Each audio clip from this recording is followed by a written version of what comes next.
दक्षिण निगम द्वारा 8 करोड़ से अधिक मूल्य के 9 भूखंडों को अतिक्रमण से मुक्त कराया गया। 21 मार्च 2023 नगर निगम कोटा दक्षिण द्वारा निगम के योजना कार्य क्षेत्र के भूखंडों पर भूमाफियाओं द्वारा किए गए कब्जों पर निगम उपायुक्त राजेश डांगा के नेतृत्व में कार्यवाही की गई। प्रथम तलवंडी स्थित भूखंड संख्या C364A पर माफिया द्वारा कब्जा करने की मंशा से विद्युत कनेक्शन करवाकर कब्जा किया जा रहा था। वर्ष 2018 में उक्त भूखंड निगम की नीलामी सूची में सम्मिलित था, जिसकी नीलामी भी करवाई गई, परंतु तत्समय हरीश गुप्ता द्वारा माननीय न्यायालय में स्थायी निषेधाज्ञा एवं दावा प्रस्तुत कर स्टे प्राप्त कर लिया था। वर्तमान में भूखंडों के सर्वे में ज्ञात हुआ कि उक्त भूखंड पर लंबित वाद पर संबंधित माननीय न्यायालय द्वारा भूखंड को नगर निगम स्वामित्व का मानते हुए वादी हरीश गुप्ता का वाद एवं निषेधाज्ञा दिनांक 17/11/2022 के निर्णय के माध्यम से खारिज कर दिया गया है। आज भूखंड संख्या C364A तलवंडी का विद्युत कनेक्शन को कटवाते हुए मौके पर भूखंड पर नगर निगम कोटा दक्षिण की संपत्ति का बोर्ड लगवाया गया। इसके बाद तलवंडी स्थित भूखंड संख्या 299 पर जब दल पहुंचा, उपायुक्त ने पाया कि भूमाफिया हरीश गुप्ता, मुकेश गुप्ता द्वारा निगम के योजनाकार भूखंड पर, जो कि निगम की नीलामी सूची में अंकित है, साइज 40/80 3200 वर्ग क्षेत्रफल पर दुकान के अंदर मेस का संचालन किया जा रहा था। मेस संचालक ने लिखित बयान में निगम को बताया कि मुकेश द्वारा यह कहकर किराए पर दी गई थी कि उक्त दुकानें भूखंड मेरे स्वामित्व का है। मैंने भूखंड संख्या 299 पर निर्मित 2 दुकानों लगभग 1 वर्ष पूर्व हरीश गुप्ता से 8000 प्रतिमाह किराए पर ली है। मेरी जानकारी में नहीं था कि उक्त संपत्ति नगर निगम की है। उपायुक्त के बताने पर पता पड़ा कि यह संपत्ति निगम की है। साथ ही उक्त मेस व दुकानों को खाली कर निगम को संभाल लूंगी तथा पास में ही उक्त भूखंड में ही तलवंडी स्थित राहुल कबाड़ी को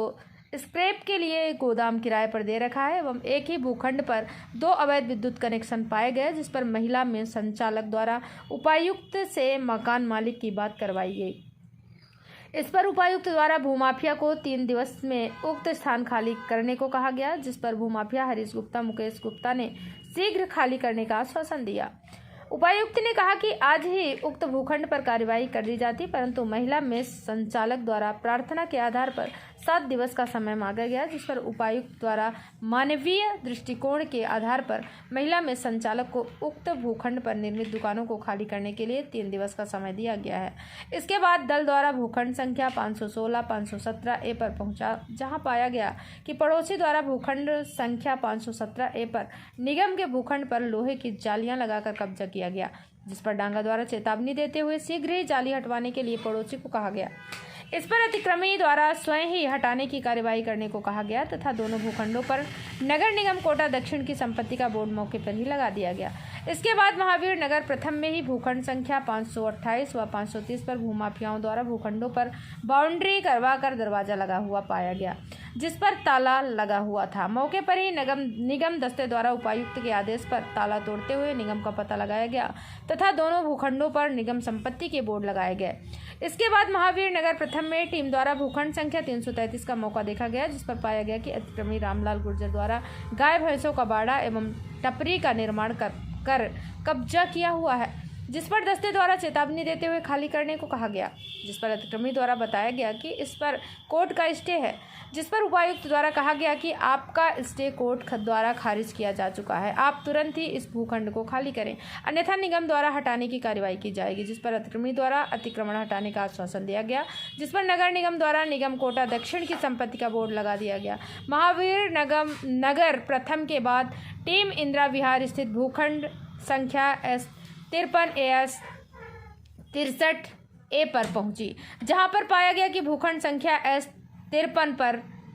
कब्जा कर कैफे का संचालन किया जा रहा है, जिस पर पड़ोसी द्वारा बंद कैफे के मालिक व अवैध कब्जा करने वाले से बात करवाई गई। अतिक्रमी द्वारा कहा गया कि 5 दिवस में स्वयं ही अतिक्रमण हटा लूंगा, जिस पर नागा द्वारा उक्त कैफे पर नगर निगम कोटा दक्षिण की संपत्ति का बोर्ड लगवाया गया। इसके बाद उपायुक्त द्वारा कोटा में कार्यरत KEDL कंपनी को नोटिस जारी करते हुए पूछा कि निगम के स्वामित्व के भूखंडों पर फर्जी दस्तावेजों के आधार पर कैसे कनेक्शन जारी किया गया, साथ ही अवैध कनेक्शनों के दस्तावेज प्रस्तुत करने को लिखा गया। ऐसा नहीं करने पर बिजली कंपनी के खिलाफ कानूनी कार्रवाई अमल में लाई जाएगी।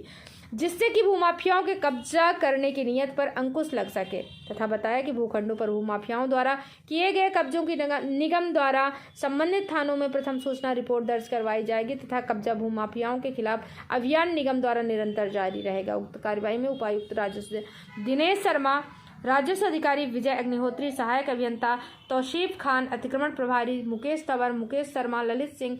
रियाजुद्दीन, जलील अहमद व होमगार्ड दस्ता मौके पर मौजूद रहे। बीपीए न्यूज संवाददाता किशोर तंवर की रिपोर्ट।